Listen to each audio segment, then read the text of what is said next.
Hello everyone and welcome back to another UK film review video review. My name's James Learoyd and today I will be reviewing a feature film called Armstrong Dark Secrets, directed by Trey Williams.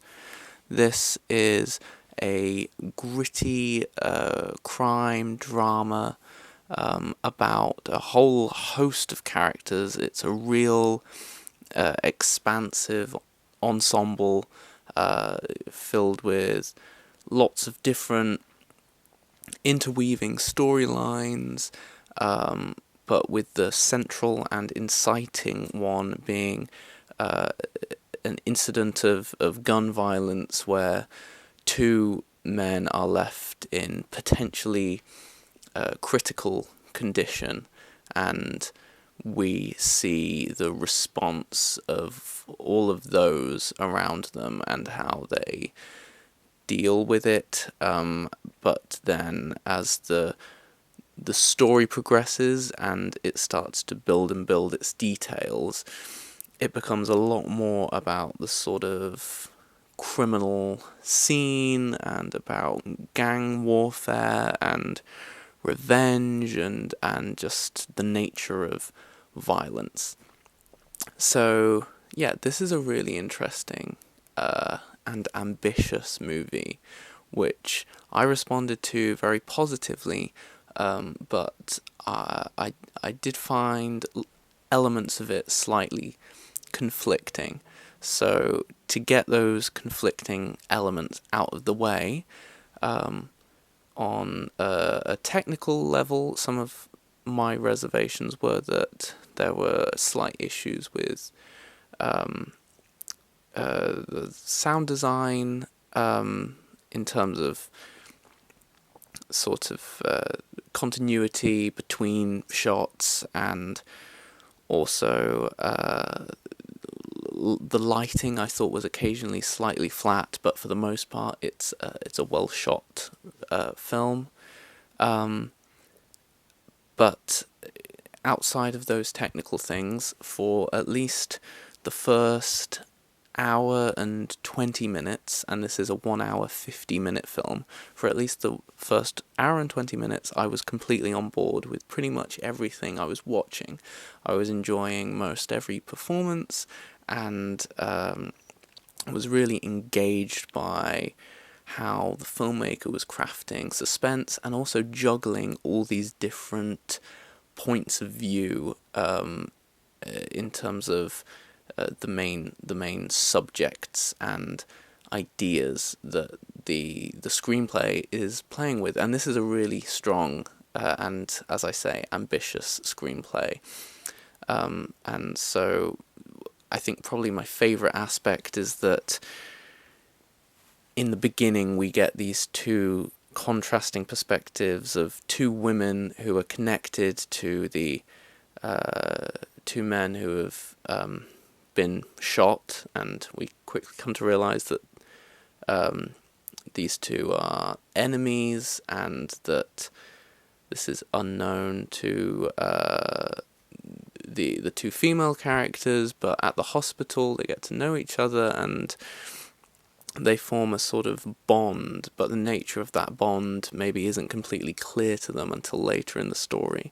So I think all of that is so well written and so well performed, and dramatically really, really engaging. And so to watch that evolve is probably the most conventionally enjoyable aspect of the film. I would say that the last 30 minutes of the film unfortunately drops the ball very slightly, in that the film sort of, for some reason, seems to let go of characters like those I've described. For at least 25 minutes, it is pure violence and there's a scene of torture and things get chaotic, and whereas before the violence seemed naturalistic and shocking, and felt like it was coming from a place of sort of social realism. The last half an hour becomes so repetitively violent that it almost feels like it comes more from has more of its roots in sort of 80s action filmmaking. And so tonally, audiences might feel that that's slightly off, but then again, maybe that's what the filmmaker is going for. Truthfully, we don't know. But all we can imagine is what an audience's response might be. And I think that an audience might have a similar response to the sort of tonally jarring nature of the ending, particularly the last couple of shots, which are very different to the sort of gritty, naturalistic feeling and emotionally engaging feeling of I would say the first hour. But yeah, all in all, this is a positive piece of filmmaking. It's really upsetting and effective, and socially feels sort of unrelenting in its depictions of criminal life. It's a film told from an African American perspective, and it's very sort of unrelenting and confrontational in that way, and that's to be admired. And yeah, I would say that definitely the most admirable aspect of the film as a whole is the ambition of the screenplay, juggling all these different characters and these different storylines, and making something that feels rich and lived in and emotionally and morally complex.